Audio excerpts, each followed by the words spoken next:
네, 안녕하세요. 오늘 화학과 연력학의 간략한 역사 여섯 번째 시간인데요.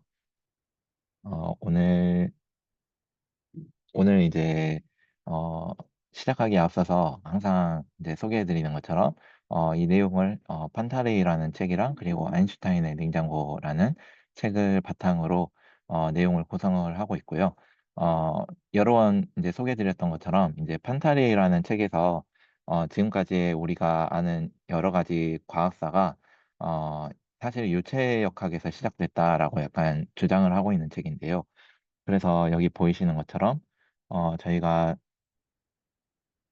뭐 CFD 저기 전선 유체역학 시간에 알려드렸던 것처럼 뭐 어, 이 이 지구 이외에 있는 행성들의 움직임을 설명할 때 에테르라는 유체로 설명을 했고, 또 화학 같은 경우도 어떤 연소 과정을 설명할 때 플로지스톤이라는 유체를 가정을 하고, 또 연력학 같은 경우도 칼로릭이라는 유체를 가정을 해서 지금까지 저희가 알고 있는 여러 가지 과학사들이 이렇게 유체를 가정을 해서 시작한 것들이 이렇게 많이 있었다라고 이렇게 서두에 말씀을 드렸고요. 그래서 이제 연력학에 대한 내용은 이 칼로릭 유체에서부터 출발이 되었습니다. 그리고 지금까지 이전 시간에서 이제 칼로리 이론을 두고 여기 있는 카르노, 사디 카르노, 그리고 제임스 줄에 대한 이야기를 소개를 해드렸고요.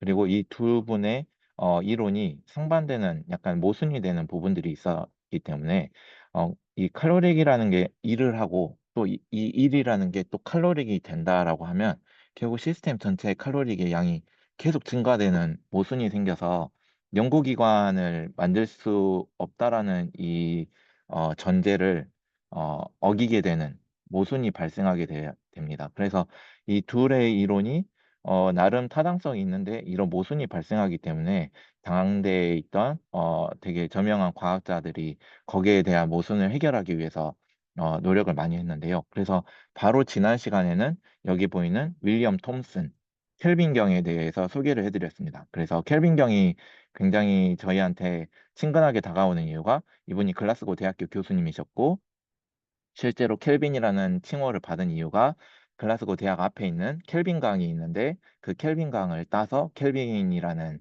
이 칭호를 받았다는 이야기를 해드렸고요. 그래서 그 켈빈도 지금 저희가 잘 알고 있는 절대 온도의 켈빈이 그 켈빈에서 유래가 됐다라는 점에서 좀 저희한테 되게 친근한 교수님이라고 소개를 해드렸고요. 그래서 오늘 이 시간에 소개해드릴 다른 분은 이제 헬르몰츠라는 분이십니다. 조금 생소한 이름이실 수도 있는데요.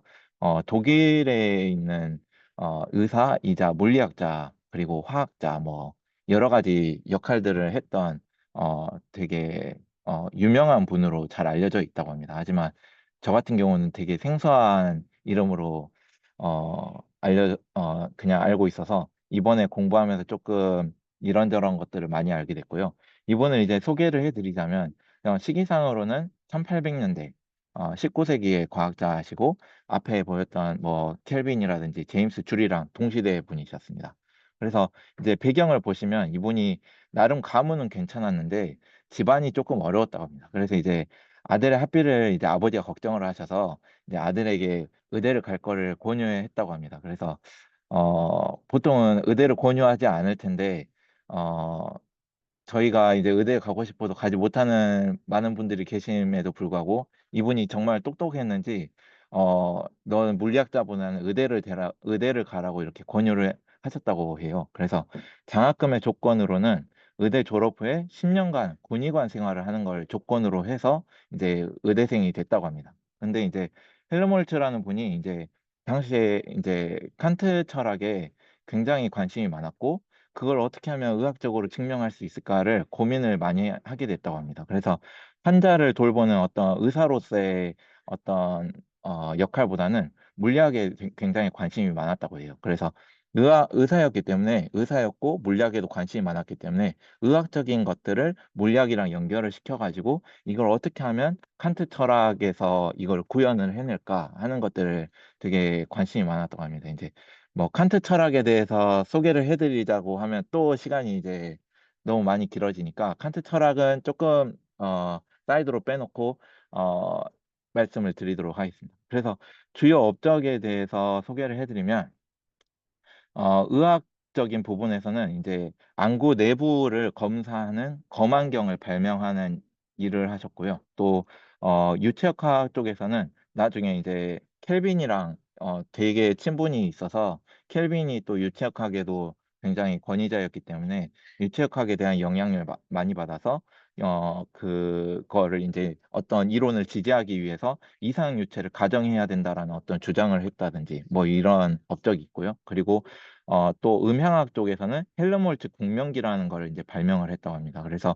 이 헬름홀츠 공명기가 현대 전자음악 원리가 되는 신디사이즈의 전신이 되었다고 합니다. 그래서 저희 교회에서 이제 신디를 담당하고 계시는 또 여기 박사님 계시기 때문에 이 신디의 전신이 사실 헬름홀츠로부터 왔다. 이런 점이 조금 알아두시면 재미있는 역사적 배경이 될 것 같고요. 학문적인 교류로는 지멘스랑 스토크스, 켈빈, 맥스웰 이런 이제 당대 지금도 굉장히 잘 알려져 있는 과학자들이랑도 굉장히 가깝게 교류했었다고 합니다.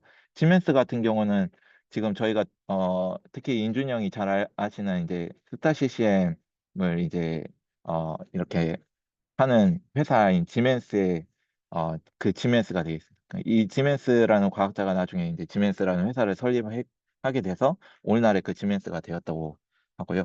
그리고 후학을 양성한 분으로는 저희가 잘 알고 있는 헤르츠, 다니 헤르츠의 그 헤르츠, 그리고 마이컬슨이라는 분의 스승이었다고 합니다. 마이컬슨은 나중에 이제 아인슈타인의 특수상대론을 증명하는 그 과정에서 그 마이클슨 몰리 실험이라고 있는데 그 실험에서 빛이 절대 속도로 이렇게 운동한다라는 것을 실험으로 규명한 분이십니다. 그래서 이분의 스승이었다고 합니다. 그래서 어, 이렇게 대단한 분들과 교류를 했었고 헬무홀츠라는 분이 독일에서는 굉장히 잘 알려져 있는 엄청 위대한 학자 중 한 명이라고 합니다. 그래서 이번에 저는 알게 되어서 조금 놀란 부분들이 좀 있었고요.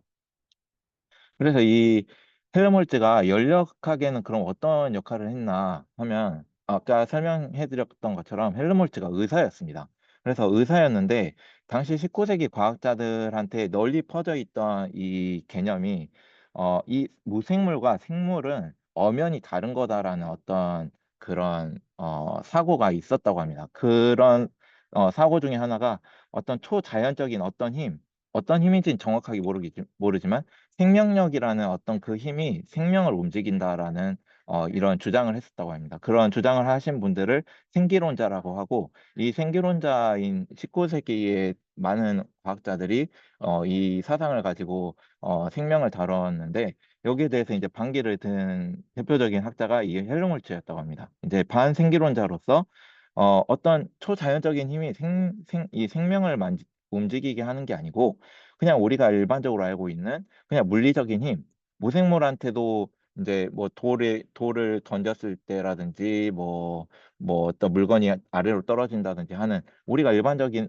알고 있는 이런 힘이 생명을 움직이게 하는 그 힘의 근원이다라는 거를 이제 헬름홀츠가 주장하게 됩니다.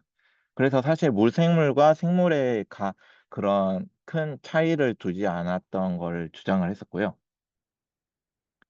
그래서 이제 그 주장을 어떻게 무엇을 근거로 해서 그렇게 헬름홀츠가 주장을 했냐라고 보시면 당시에 이제 그 생기론자이신 분들은 이 생명력이라는 것으로 생명이 움직이고 생명을 가진 존재들은 이 체온 그러니까 열이라는 게 발생을 하는데 이 열이 출발하는 그 근원이 생명력이라는 우리는 알 수 없는 이 미지의 힘으로부터 출발을 한다라고 주장을 했습니다. 근데 이제 헬름홀츠가 주장한 거는 그렇지 않다. 이 생명이라는 것은 음식을 먹고 그 음식이 가지고 있는 그 열량만큼의 그 에너지를 가지고 몸이라는 게 움직인다라고 주장을 했어요. 이거는 이제 마치 증기기관 이제 그때 당시에 이제 지난 시간에 소개해드렸던 것처럼 증기기관이라는 게 이제 유럽 전역에 이렇게 퍼지면서 증기기관에 대한 연구가 많이 이루어졌는데 기관이라는 것도 이 석탄이라는 것을 원동력으로 해서 움직이고 그것이 이제 연소 과정을 일으키면서 열이 발생하고 그 열을 통해서 일을 한다. 이게 이제 증기기관의 이 원리인데 이 원리가 똑같이 생명에도 적용이 된다. 그렇기 때문에 생명이 생명력으로 움직이는 것이 아니라 그냥 이렇게 증기기관이 움직이는 것처럼 이 몸이라는 것도 증기기관과 같은 기계 같은 뭐 그런 방식으로 움직인다. 그래서 어, 증기기관은 이 연소 과정을 통해서 열이 발생한다면 우리 인간의 몸 아니면 생명체는 이 느린 연소 과정을 통해서 호흡을 하고 그런 것들이 이제 체온과 열을 발생시키는 방식으로 일을 한다. 이게 이제 헬름홀츠의 주장이었습니다. 그래서 헬름홀츠가 이 주장을 하게 된 게 이 증기기관을 통해서 증명을 하기도 하고 다른 여러 가지 실험을 통해서 증명을 하기도 했는데요. 결국 이 주장의 끝에 다다르면 이제 헬름홀츠가 하고 싶은 이야기는 만약에 생명력이라는 것으로 이 생명이 움직인다고 하면 연구기관이라는 것이 가능해진다. 하지만 내가 설명한 주장대로 주장을 하게 되면 연구기관이라는 게 불가능하다. 그리고 실제로 앞에 뭐 카르노라든지 많은 이제 과학자들을 통해서 연구기관이 불가능하다라는 것이 이미 많은 사람들에게 잘 인식이 되어 있었기 때문에 이 말이 굉장히 합리적인 이야기로 들렸던 것 같습니다. 그래서 헬름홀츠가 결국 이 실험을 통해서 밝힌 것은 동물의 몸에서 이 나오는 열과 힘이라는 것은 생명력이 아니라 음식 속 이 에너지에서 생기는 것이다. 그리고 이 음식의 화학 에너지가 결국 열로 변환이 되는 그래서 몸도 증기기관처럼 에너지를 받아서 일을 하는 그런 기계나 다름이 없다. 이렇게 주장을 했습니다. 그래서 이 주장들을 통해서 이 헬름홀츠가 결국 다다른 결론은 이거였습니다. 에너지라는 것이 결국 보존이 된다. 이제 엄밀히 따지면 헬름홀츠가 에너지라는 말을 사용하지는 않았는데요. 이제 나중에 이 헬름홀츠의 주장이 이어져서 나중에 에너지 보존 법칙으로까지 이제 이어지게 됩니다. 그래서 이 에너지의 보존 법칙이 일반적인 물리 현상, 우리 주변에 있는 다른 물리적인 현상뿐만 아니라 생명 현상에까지도 이제 적용이 된다. 이렇게 주장을 했고요. 결국 이제 제임스 줄 예전에 이제 기억나실지 모르겠지만 제임스 줄이 이제 맨체스터 출신이고 이분이 양조장을 운영하던 이제 그런 과학자셨는데 이분이 이제 연력학을 맨 처음에 어 어떻게 보면 이제 시작한 계기가 이제 양조장을 운영을 하면서 양조장을 어떻게 잘 운영을 할 수 있을까? 그래서 이제 전기를 이용해서 어떻게 양조장을 운영해 보려고 하다 보면서 전기를 써보니까 열이 발생하네. 이러면 이제 카르노의 주장하고 다른데. 그리고 이제 이 주장이 조금 잘 안 먹히니까 나중에 그러면 기계적인 운동으로도 해보니까 열이 발생하네. 이런 여러 가지 실험들을 통해서 줄이 결국은 내린 결론이 에너지라는 게 형태만 바뀌지 사실 그 총량이 일정하더라라는 걸 이제 실험으로 보여줬었는데 이제 이 이론을 조금 더 이제 헬름홀츠가 발전을 시켜서 갈바닉 실험이라고 이제 조금 유명한 실험이라서 다들 아시겠지만 개구리 뒷다리에 이제 전류를 흘리니까 이제 거기에서 근육이 움직이는 이제 실험이 있는데 헬름홀츠가 이제 이 실험을 주목을 하면서 개구리 다리에 전류를 흘리니까 근육이 움직이고 이 근육이 움직이면서 열이 발생하더라. 이걸 이제 가지고 와서 전기와 운동과 열, 이 모든 우리가 주변에 있는 현상들을 다 하나로 결합을 시킵니다. 그리고 이거를 에너지 보존 법칙이라는 것으로 하나로 이제 체계화를 시키는 역할을 이제 헬름홀츠가 하게 되는데요.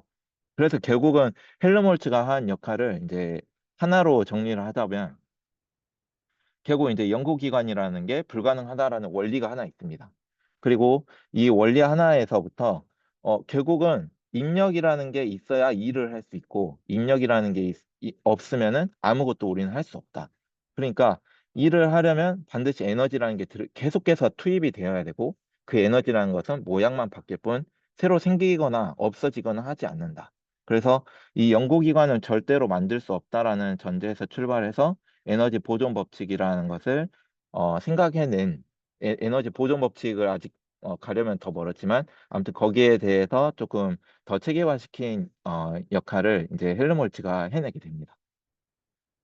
그래서 지금까지 이 칼로리 이론에 대한 어떤 모순을 두고 이제 당대 많은 이제 과학자들이 이제 이걸 어떻게 해결할지 많은 디스커션을 했는데요. 오늘은 이제 켈빈에 이어서 헬름홀츠에 대해서 소개를 해드렸고, 이제 그 다음 시간에는 그 다음 분을 이제 소개해드리는 식으로 오늘 세미나를 마치도록 하겠습니다. 네, 이상입니다.